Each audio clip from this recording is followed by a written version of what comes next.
Okay, so let's dive into this. We've been looking at sources covering the CES 2026 keynote from Nvidia, and the speaker started things off with a claim that just sounds, well, frankly, it sounds unbelievable. Yeah, what was it? Something like. He said he had about 15 keynotes worth of material to pack in here, and, normally you'd just brush that off as hyperbole. Right, just standard corporate talk. But when you actually read through the analysis, when you look at what they announced, you start to realize he wasn't exaggerating. Not at all. And that's really our mission for you today in this deep dive. We're going to try and cut through all that noise, all 15 of those keynotes, and really just extract the core insights for you. Because what we're talking about here is, and this isn't an overstatement, it's the roadmap for the fundamental reinvention of the computing industry. It really is. And the company's core thesis, it's actually pretty simple when you boil it down. Historically, every, say, 10 to 15 years, you get a major platform shift. Like mainframe to PC or PC to the internet. Exactly. Or, the cloud to mobile computing. And these shifts, they always reshape the entire industry. They just turn it on its head. But the sources we've seen, they're all saying this time is different. This isn't just one shift. No, it's two. We're witnessing two simultaneous platform shifts hitting the industry at the exact same time. It's creating this double supernova effect. And these shifts, they don't just change the tools. They fundamentally change what we do with computers.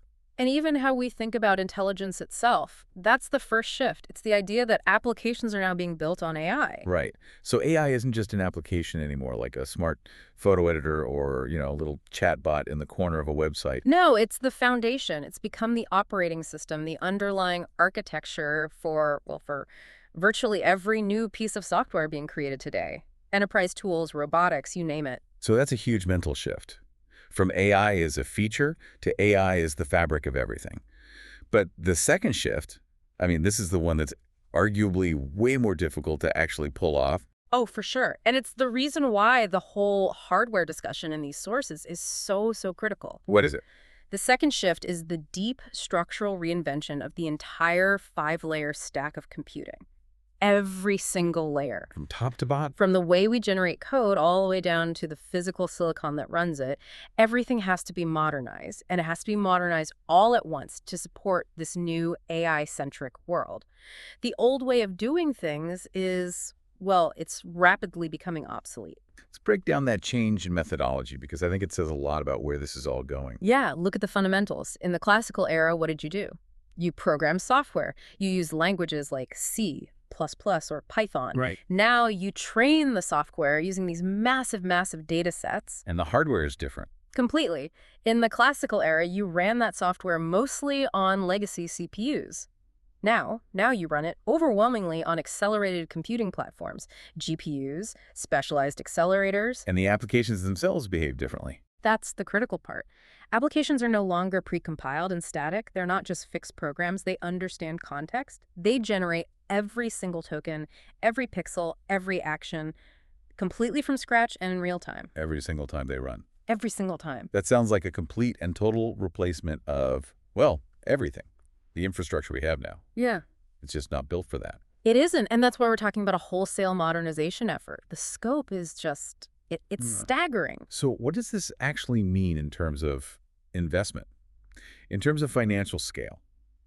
Because a platform shift of this size must require an equally massive shift in capital. And the scale is something you, the listener, really need to grasp to understand the urgency here. The source material claims this whole movement involves nothing less than the modernization of $10 trillion worth of computing infrastructure. 10 trillion. 10 trillion. That's the hardware, the data centers, the operating systems, the software base, all built over the last decade. And all of it is now effectively being repurposed or just flat out replaced by this new AI method. That number, it's almost impossible to really contextualize. It suggests that the big players in the industry, they believe the opportunity cost of not modernizing is higher than the cost of completely overhauling their entire system. That's the key implication right there. The sources really drive this point home. This isn't just about chasing some new opportunity for these companies. It's about avoiding an existential threat. The threat of inertia. The threat of inertia. Companies that stick with legacy systems, which are, fundamentally static, they're ungrounded, they can't do real-time reasoning, they will be structurally incapable of competing. They just won't be able to keep up with rivals running these agentic, adaptive, generative applications. So the risk of sticking with the old ways has just become too high. Way too high. And we're not just talking about repurposing old money. There's a flood of new capital pouring into this space. Exactly. We're seeing hundreds of billions. I think the source material pointed to a couple of $100 billion in venture capital funding, and that's annually. And it's all going specifically into startups and tech designed to invent this new world, this new stack. That VC money is chasing the modernization of that $10 trillion installed base. That's the bet. And then there's the internal R&D shift. It's not just startups with new money. It's the massive global industries redirecting their existing research budgets. Absolutely. Think about it. Global industries, manufacturing, finance, pharma, R&D, these are industries worth, $100 trillion globally? Yeah. They are all shifting their R&D budgets away from classical engineering, classical computational methods, and they're pointing them directly at artificial intelligence. So instead of a pharmaceutical company trying to simulate a new drug interaction with traditional physics models. Right, which takes forever and is incredibly expensive. Yeah. They're now using AI models like La Proteina to just generate the protein structure they need. This redirection of these vast global R&D resources, that's what explains the breakneck pace.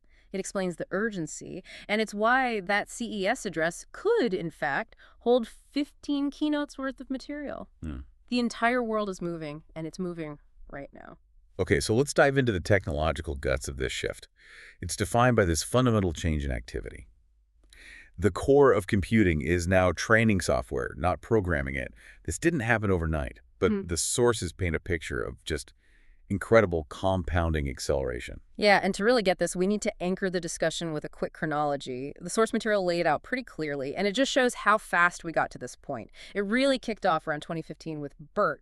Yeah, which the keynote cited as the first truly impactful transformative language model. It was the first one that showed this new level of context awareness. And then the engine that allowed those models to get really big, to scale up, that came just a couple of years later. 2017, the introduction of the transformer architecture. And that was crucial. Oh, absolutely crucial. It gave them the framework to efficiently process these huge sequences of data to maintain complex context. It's what made creating truly massive models even feasible. But for the public, for the world at large, the aha moment, that was later. Much later. The public awakening, when everyone suddenly realized AI wasn't science fiction anymore but was actually here, that was 2022. With ChatGPT. With ChatGPT, that single release shifted AI from, a niche research pursuit to a global phenomenon overnight. I think we all remember that moment. Right. But this is where the acceleration really kicks in. And it's where the technical depth of the sources becomes so important. Just a year after that, in 2023, the first O1 model, the first genuine reasoning model, it completely resets the goalposts. Because it invented and popularized this idea called test time scaling. Test time scaling. That's one of those technical terms that sounds pretty dense, but the sources say it's central to understanding why compute demand is just exploding. It is, and it's key to why modern AI is so powerful. We should probably spend a minute just defining it clearly for you, the listener. Agreed. So for someone trying to learn this stuff, what exactly is test time scaling, and why is it a whole new phase of AI intelligence? Okay, so before this concept, AI intelligence was mostly achieved in two phases. Phase one was pre-training. That's where the model just ingests massive amounts of data, the whole internet, books, whatever, and it generalizes knowledge. It learns language rules, facts about the world. And phase two was? Phase two was post-training, or you might hear it called reinforcement learning. That's where human feedback was used to fine-tune its behavior, to align it, make it useful, and, stop it from saying crazy things. So those two phases basically created a static knowledge base and a set of behavioral rules. Precisely. The model would then run what's called inference. It would just recall and generate an output based on what it had already been taught. It was like a very, very smart parrot. And test time scaling is the third phase. It's the critical third phase. And what it means is the AI is no longer just recalling or retrieving a pre-calculated answer. It is actively reasoning. It's performing a search, planning a sequence of steps during the inference phase. So it's literally thinking in real time. It is thinking in real time. So when you ask it a complex question, instead of just pulling a memorized response from its training, it's conducting an internal multi-step search. It's almost like simulating a thought process before it gives you the final answer. And that must require an enormous amount of compute power, like instantaneously. Enormous. And the reason it's so critical, the reason it's such a breakthrough, is that this capability, this real-time thinking, is what allows the AI to compose a sequence of steps to do something it has never been trained to do. Which, that sounds like the definition of actual generalized intelligence. It's getting pretty close. It can encounter a totally novel problem, like a complex logic puzzle or a multi-step task it's never seen. And instead of just getting stumped, It breaks it down. it breaks that complex circumstance down into smaller rules or knowledge segments or circumstances that it already knows how to handle. So it's a move from just reciting facts to reasoned decomposition. That's a perfect way to put it. It uses its stored knowledge, its past experience, and external tools to solve new problems through planning, search, and decomposition. And this fundamental leap in reasoning is what truly unlocked the age of agents. It's why we're seeing this explosion in practical applications right now. And that ability to plan and execute these multi-step processes is what the source calls the agentic explosion, starting in 2024 and just proliferating everywhere by 2025. I have to ask, though, that sounds like a huge leap from one model breakthrough to an explosion. Are we really seeing that happen already, or is this a bit of an overstatement? The sources suggest it's very real, and it's a structural shift. See, agentic systems are fundamentally different from those basic large language models we were first introduced to. They're defined as models that can not just reason, but also look up information outside their own memory. So they can use the internet. They can do research, they can use external tools like accessing a database or running a piece of code. They can plan for the future, and they can simulate consequences. They are autonomous, goal-oriented systems. And the specific example the source material gave, this model called Cursor, it really drives home how revolutionary this is, especially for software development. It does. I mean, before agents, a developer might use an AI copilot to, complete a line of code or suggest a simple function. Right, autocomplete on steroids. Exactly. Cursor, according to the sources, completely revolutionized software programming inside Nvidia itself. It's a model that can take a complex development task like implement a new API endpoint, and it can reason through all the necessary steps, use internal tools like checking a code repository or the file system, and then autonomously plan and execute all the required changes across multiple files and directories. That is the essence of the agentic explosion, then. It's moving beyond just completing text to actual useful multi-step autonomous work that happens inside complex systems. It's automating the execution of intent, not just the generation of text. Okay, let's widen the scope here, because AI isn't just about text and code anymore. The keynote made a really interesting point that wherever the universe has structure or information, Yeah. whether it's the structure of a protein, the rules of physics, the logic of a spreadsheet, a language model, or some form of it, can be taught to understand that information and turn it into an AI. This is a critical pivot. We're moving toward what you could call universal information models, or UIMs. They're designed to map digital intelligence onto physical and biological reality. So we're not just limited to LLMs, large language models, for human language anymore. No, we have UIMs for chemistry, for physics, for biology. The sources gave several key examples of these frontier AI models that NVIDIA developed in these really diverse non-text domains. Let's start with digital biology. The sheer complexity of something like protein folding or drug discovery, it's being tackled by AI now. The source mentioned three critical models here. First, there's La Proteina. It's a generative model, and its whole focus is on synthesizing and creating entirely new proteins. And why is that so significant? Because protein design is fundamental to drug discovery, to materials science, to industrial enzymes. La Proteina can basically accelerate years of trial and error chemistry into just minutes of generative computation. So you go from testing a few hundred compounds over years to generating thousands of biologically plausible candidates almost instantly. Precisely. Then you have a model called OpenFold 3, which is used more to understand and predict the structure of existing proteins just based on their amino acid sequence.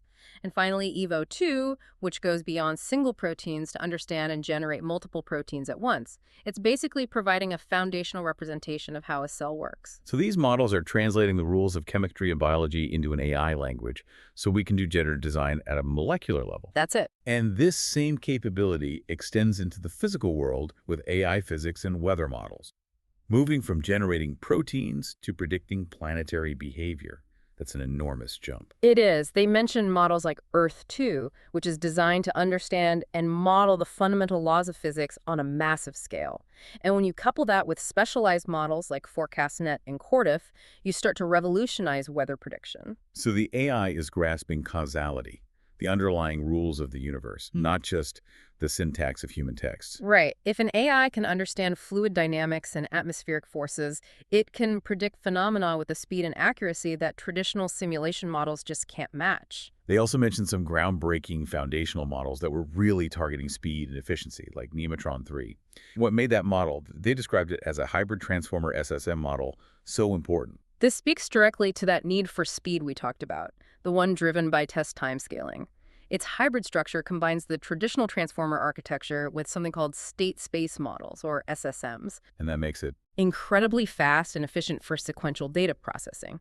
It lets the model think for a very long time internally, so it can perform these really complex reasoning chains without taking an exorbitant amount of actual time. The result is a very intelligent and very rapidly produced answer. It's designed specifically to optimize that third phase of AI intelligence. And one of the most critical UMs they mentioned, the one that sort of acts as the bridge between digital intelligence and the physical world, is Cosmos, the open world foundation model. Cosmos is where all these different threads come together. It's the foundation model that's specifically engineered to understand how the physical world works. It's aligned with language, so you can ask it, what happens if I drop this cup? And it doesn't just give you a text answer. No, it demonstrates an understanding of gravity, of inertia, of causality. And this deep, integrated understanding of physics and language is absolutely essential for the next section when we start talking about robotics. That discussion leads us to a massively important societal point that the keynote covered extensively, the open model revolution. It's exemplified by models like DeepSeek R1 and this rise of open systems. Why did the source spend so much time promoting this? Because the goal, as they articulated it, is really about maximizing access and equity. The speaker raised this profound question, he asked. How is it possible that intelligence, the digital form of intelligence, will leave anyone behind? And open models are the only real answer to that. How so? By providing high-quality advanced models to the public, they activate open-source innovation across every single company, every startup, every academic researcher, and entire countries all at the same time. And the specific example they used, DeepSeek R1, which they called the first open reasoning system, that really kicked off this activation. It did. And the data they showed was fascinating. Right now, open models are still solidly, say, 6 months behind the most advanced proprietary frontier models. But, and this is the key, the open community is closing that gap rapidly. A new, more advanced open model is emerging every 6 months. And the download and adoption numbers are just exploding worldwide. And that rapid closing of the gap isn't just fueled by good intentions. It's fueled by them open sourcing industrial-grade tools. Absolutely. They emphasize that they open source the entire development toolchain. They specifically mentioned a suite of libraries called the NEMO libraries. What do they do? They're complete lifecycle management systems for AI. They give you the tools for every single step. Processing and cleaning data, training the model efficiently, evaluating its performance, applying safety guardrails, and then finally deploying it at scale. By providing these production-ready tools in the open, they ensure the whole community can build on the frontier quickly and safely. And this commitment to openness, it even extends to trust, which is vital when you're dealing with these complex intelligence systems. They noted they don't just open source the models, but also the data used to train them. And that's a critical point for transparency. Building their frontier models and all the associated tools completely in the open, it fosters trust. It allows massive global participation. It attracts research from all over, from proteins to robotics, and it ensures that this pivotal technology is accessible. It fosters innovation that benefits everyone, not just a handful of big corporations. Okay, so when the first big language models came out, the number one problem, the thing everyone was worried about, was hallucination. You know, the AI just confidently making stuff up. Right. The sources explain that the rise of these agents, it solves this problem by forcing the AI to be grounded. Grounding is the architectural solution to hallucination. It's that simple. Hallucination happens when a model relies only on its internal, memorized, pre-trained knowledge base, which is static, and sometimes it's just factually wrong or out of date, So an agentic system changes that paradigm. fundamentally. But how does grounding physically stop a model from inventing facts? It forces the model to be a reasoner and an executor first. So when an agent gets a prompt, it uses its reasoning capability, that test time scaling we talked about, to figure out the execution steps. It asks itself, do I need to do research by searching the internet? Do I need to use an external tool, like querying a database? How do I break this big task into smaller, known steps? Because it has to check those external real-time data sources and use tools to perform those steps. Its output becomes traceable, verifiable, and grounded in current information, not just what it memorized a year ago. This shift toward dynamic reasoning and tool use, it leads us right to what the keynote called the multi-framework of modern AI. This describes the new application structure, and it emphasizes immense complexity and flexibility. The applications are no longer these simple, single-purpose silos. They're these interwoven systems. You start with them being multimodal. Meaning they have to understand all kinds of different inputs at the same time. Exactly. Speech, images, raw text, video, 3D graphics, even proteins. And, the sources made a great point that much of the world's most valuable unstructured content is just trapped in things like PDFs or proprietary documents. So the AI has to be able to retrieve and parse that data accurately. But the real architectural shift, that comes with them being multimodal. The source material called this the genius realization of the new AI age. It's the realization that no single general AI can be the best at everything. It's just not possible. So an intelligent application should call upon all the world's great AIs, both the general ones and the highly specialized ones, to solve different parts of a problem. The example of Perplexity, the AI search company, really shows this. You're not just querying one massive brain. No, you're using a smart manager that routes the subtasks to the best available expert models. So if one part of your prompt needs a code generation specialist, it goes there. If another part needs the latest weather prediction, it goes to Earth too. The application becomes this federation of specialized AIs, all managed by a central reasoning agent. And that must dramatically increase both the capability and the reliability of the output. It does, and these applications, they're also necessarily distributed. They have to be multi-cloud and hybrid cloud. Because the models are just too big and diverse to live in one place. Exactly, they're multi-cloud because the best model for a specific task might be sitting in a different cloud environment from a different vendor. And they have to be hybrid cloud because fundamentally, if you're a large enterprise or a hospital or you're running robotics at the edge, You need that real-time local data processing. you can't send sensitive patient data or low-latency robotics commands across the country to some distant data center. The data processing needs to be right next to you, which demands local or hybrid cloud deployment. So you have this inherent duality in the new AI. On one hand, the model has to be completely customizable, using deep domain expertise and proprietary data with tools like the NEMO libraries. Right. But on the other hand, it has to be frontier, meaning it's always connected to and able to leverage the latest, greatest state-of-the-art models from around the world. And the piece of architecture that lets both of those things coexist is the intent-based router. The smart manager. Smart manager. Based on the intention of the prompt, is this a general knowledge question or is this about our internal proprietary HR data? It decides. Does the query go to the local customized open model or does it go to the external cutting-edge frontier model API?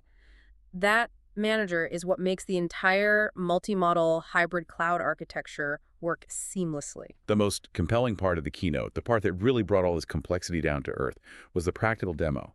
The agent blueprint. It took all these abstract components and showed them working together by building a personal assistant agent. Yeah, that demo was great. It perfectly illustrated the technological sophistication that's hiding behind what looks like a simple conversational interaction. So the goal was to build a personal assistant that could manage your calendar, your emails, and control physical devices in a smart home. Right, and it needed 5 key architectural components to interact perfectly to pull it off. What were the specific pieces they used to host this agent? They started with a system called DGX Spark, which was basically a personal cloud environment. It's a small local server that let them run a local open model privately. And then for the general knowledge stuff? For general knowledge and complex reasoning, they connected out to an external frontier model API. But the core challenge and the whole point of the private cloud was security. Making sure your private emails and local data never ever touch an external API. Exactly. So to ensure that data privacy, they created an email tool for the agent to call, and that tool was executed by the open model running locally on the DGX Spark. That guaranteed any processing of private information was proximal and totally controlled. And the thing linking it all together was that intent-based model router we just talked about. That was the loop. So if the user asks, what's on my to-do list for tomorrow, the router knows, okay, that goes to the private local model on the Spark. Right. But if the user asks, what's the latest advancement in quantum computing? It routes that query out to the external Frontier API. The router is the intelligence manager. It respects the security boundary while still maximizing capability by always picking the best tool for the job. Precisely. And the agent wasn't just digital. It was linked to the physical world using real-world APIs. Right, the tools that made it physical and conversational. They hooked it up to a Hugging Faces Reichi mini robot using its API, which let the agent control the robot's camera, its head movements, its ears, and they used the 11 Labs API for that high-quality conversational voice output. And the demonstration worked. It showed the agent handling a private query, checking the to-do list. A complex multimodal task, which was performing an architectural rendering from a simple sketch the user provided. And a physical control task. Using the robot to tell the dog, Potato, to get off the couch. The speaker was right when he said that while the result feels utterly trivial now, being able to do all of that, coordinating multiple local and external models, managing a security boundary, controlling physical robots, it would have been impossible just a couple of years ago. Unimaginable. The architecture is robust and it's production ready. And this isn't just a home experiment. This same basic framework is now being integrated as the user interface for the world's leading enterprise platforms. The sources mentioned big partnerships with Palantir, ServiceNow, Snowflake, CrowdStrike, NetApp. Yeah, all the big players. So the implication for businesses is massive.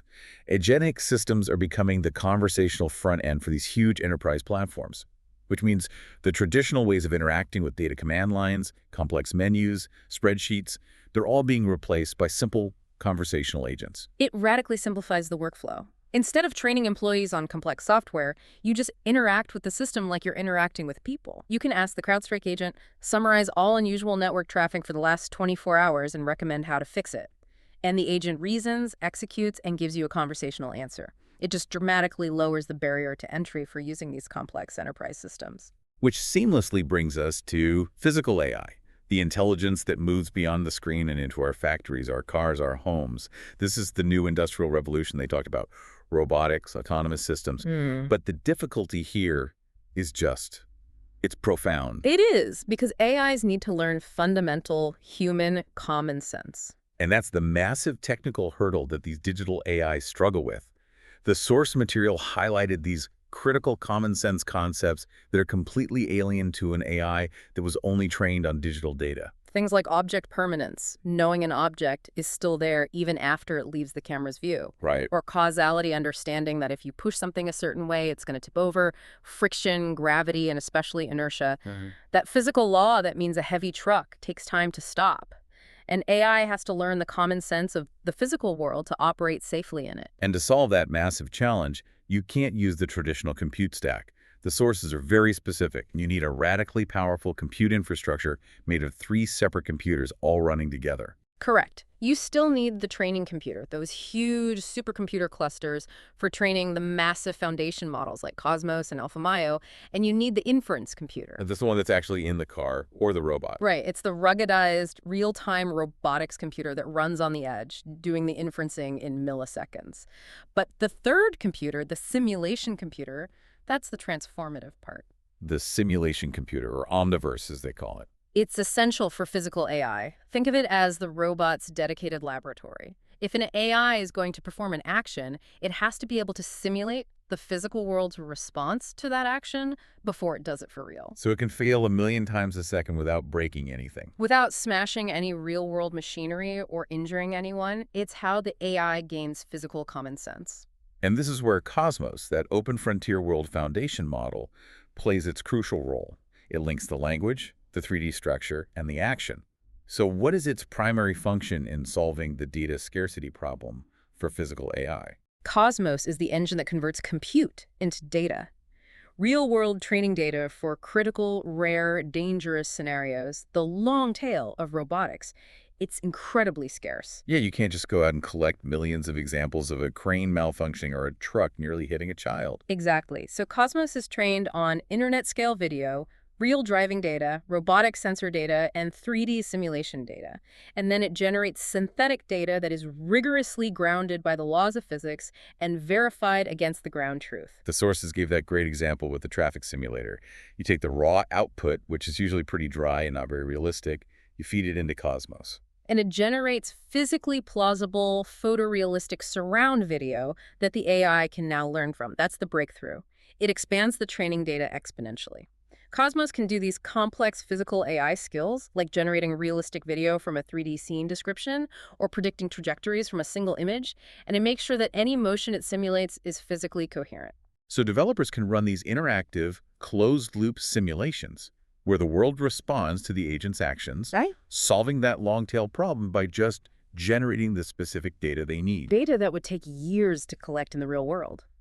Let's look at the direct application of this stack in the autonomous vehicle system, Alfa Romeo, which was described as the world's first thinking, reasoning autonomous vehicle AI.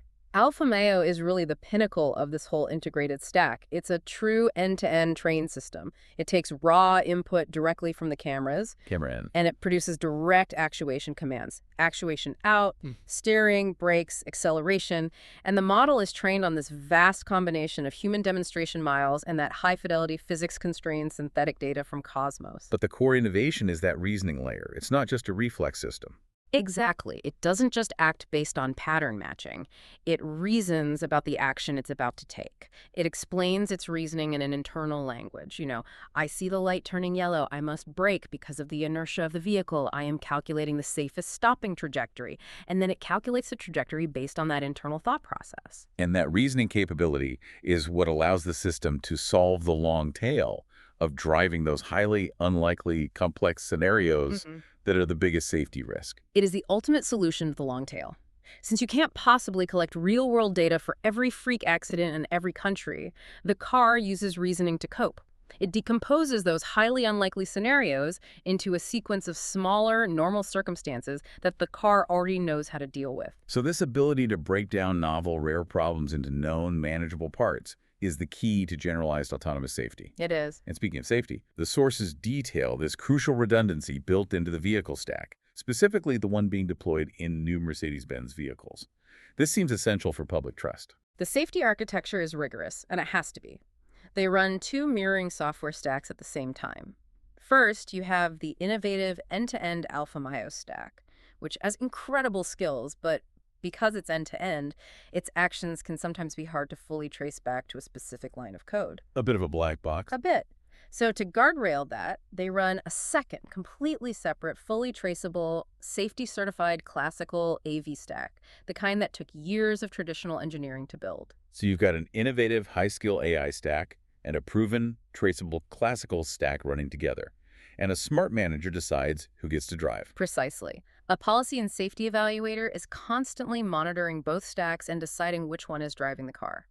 If the evaluator is highly confident in Alfa Romeo's reasoning, Alfa Romeo drives. It leverages its superior skills. But if the situation is tricky, if the circumstances are novel, complex, or if the evaluator just decides a simpler, safer, and fully traceable action should be used, it instantly reverts control to the classical AV stack.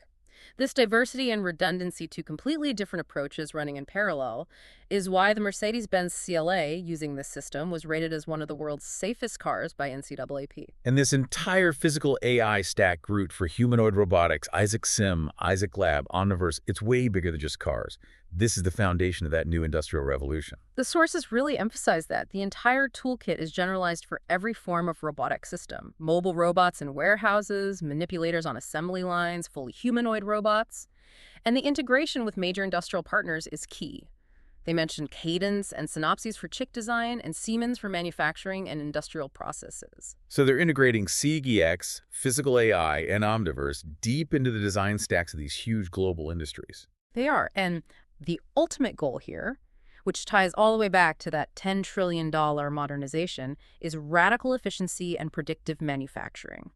Future chips, systems, and massive industrial factories will be designed, manufactured, and tested in a computer long before they ever have to deal with gravity or material costs.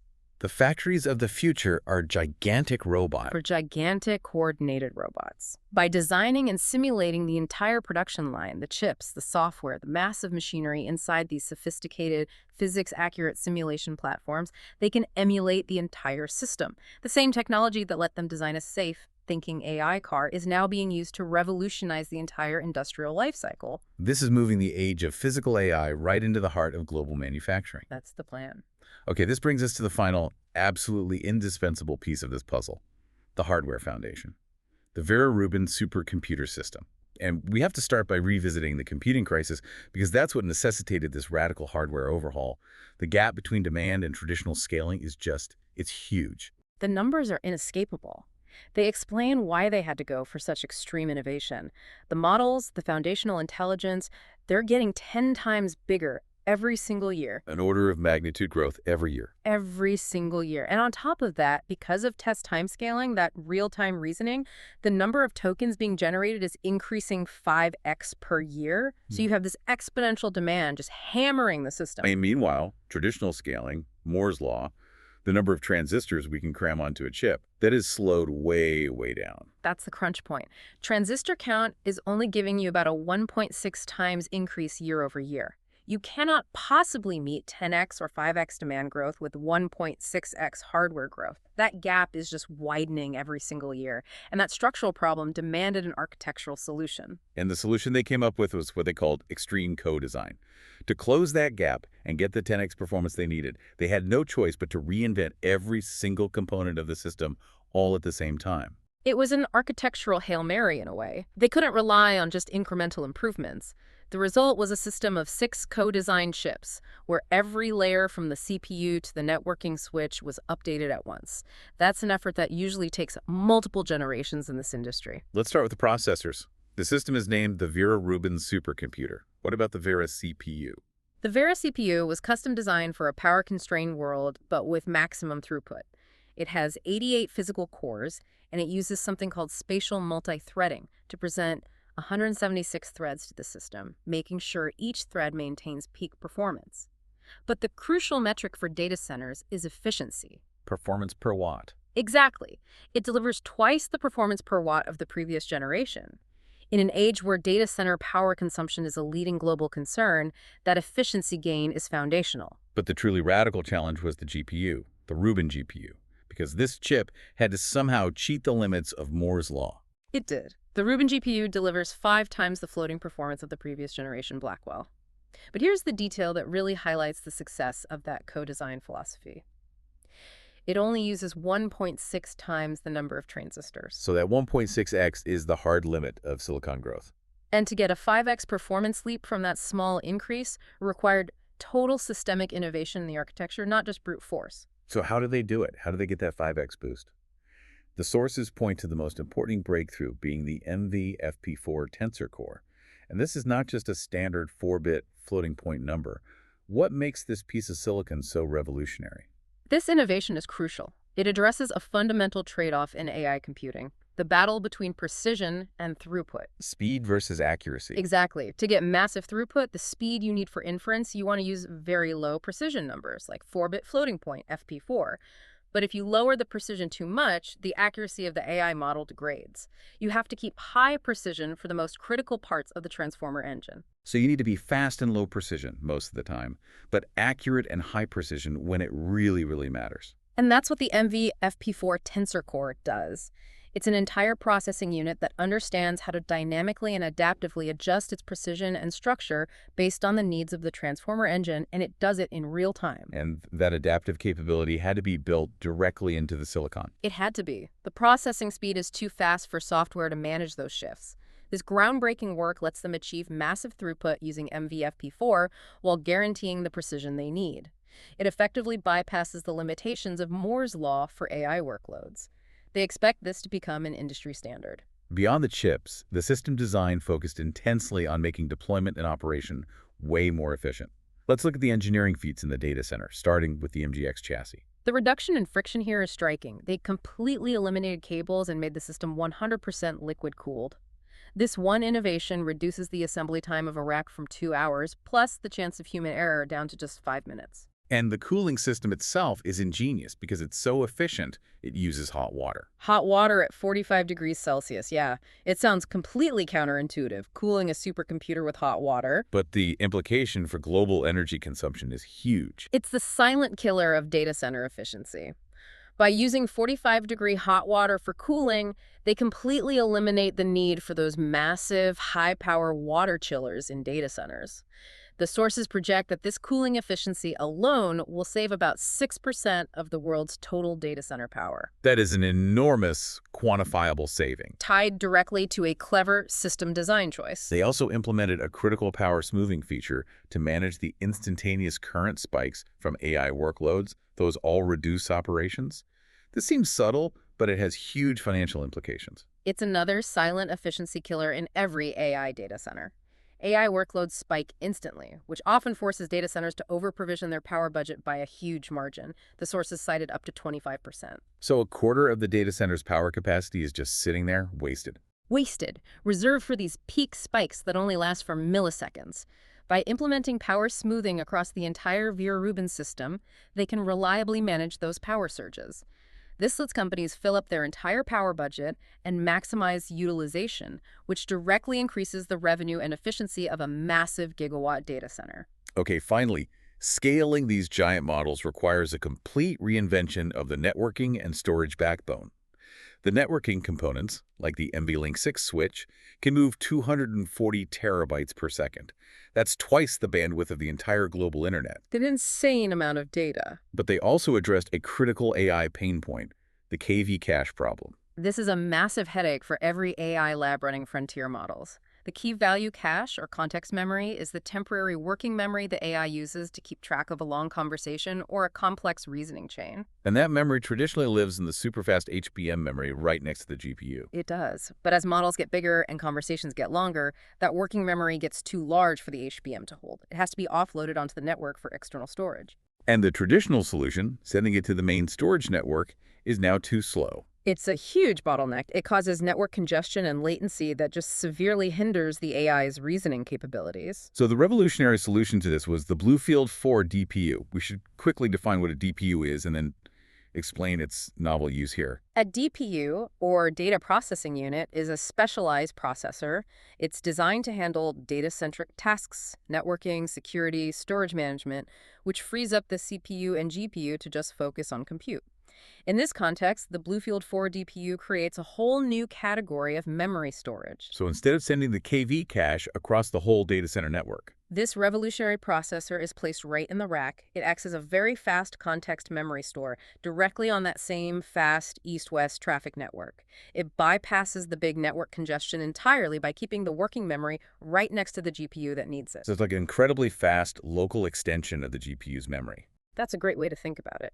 This DPU solution provides an additional 16 terabytes of fast memory per GPU right where it's needed. It solves a massive pain point for running large, complex AI systems that rely on that test time scaling and those long reasoning chains. So after this total extreme redesign of every single component, chips, networking, storage, power, cooling, what are the final performance metrics? Yeah. What validates this immense undertaking? The results validate the extreme approach. For next-generation models, the Vera Rubin system delivers 4 times faster training performance. In the race for AI supremacy, time to market is everything. That speed is crucial. And for inference? For inference actually running the agents and the applications, it achieves 10 times higher throughput per watt. This not only makes operating an AI factory significantly more cost-efficient, but it constantly pushes the frontier of AI intelligence faster, more reliably, and with much greater economic viability. This deep dive has really shown that the claim of 15 keynotes worth of material was justified. The source material details a transition that is so far beyond just a new chip launch. Nvidia has fully transitioned from being a chip builder to a full-stack system builder. Yeah. Reinventing every single layer at the same time, the chips, the infrastructure, the motors, and the applications. The full AI stack is truly here, integrated and operating as one co-designed system. And I think the key takeaway for you, the learner, has to be the sheer compounding speed of change that makes this constant reinvention necessary. Because of that exponential growth in demand, the 10x model growth, the 5x token growth driven by reasoning new generations of chips and models are now required annually just to keep pace with the frontier. The old 18-month cycle is dead. It's dead. This continuous extreme co-design across all 6 chips and all 5 layers of the computing stack, it's not a one-off effort. It is the new baseline for advanced computing infrastructure going forward. And what a provocative thought to leave our learner with as they process this massive structural platform shift, especially when it comes to physical AI. We spent a lot of time detailing that foundation model, Cosmos, which can turn computing into physically plausible synthetic data. It teaches AI's common sense, causality, friction, inertia. It solves the long-tail problem by letting an agent evaluate every action perfectly inside a simulated environment without the constraints of real-world data collection. Right. So if AIs can now learn the fundamental physics of the world by simulating it perfectly, we have to seriously ask, what physical human jobs or decisions, the ones currently done in the real world, from complex engineering decisions to logistics optimization, what will these agents be able to execute perfectly inside a simulated environment next year? What does it truly mean when the primary barrier to digital intelligence is just a lack of realistic high-fidelity data, and that barrier has now been fundamentally solved by generating the data itself?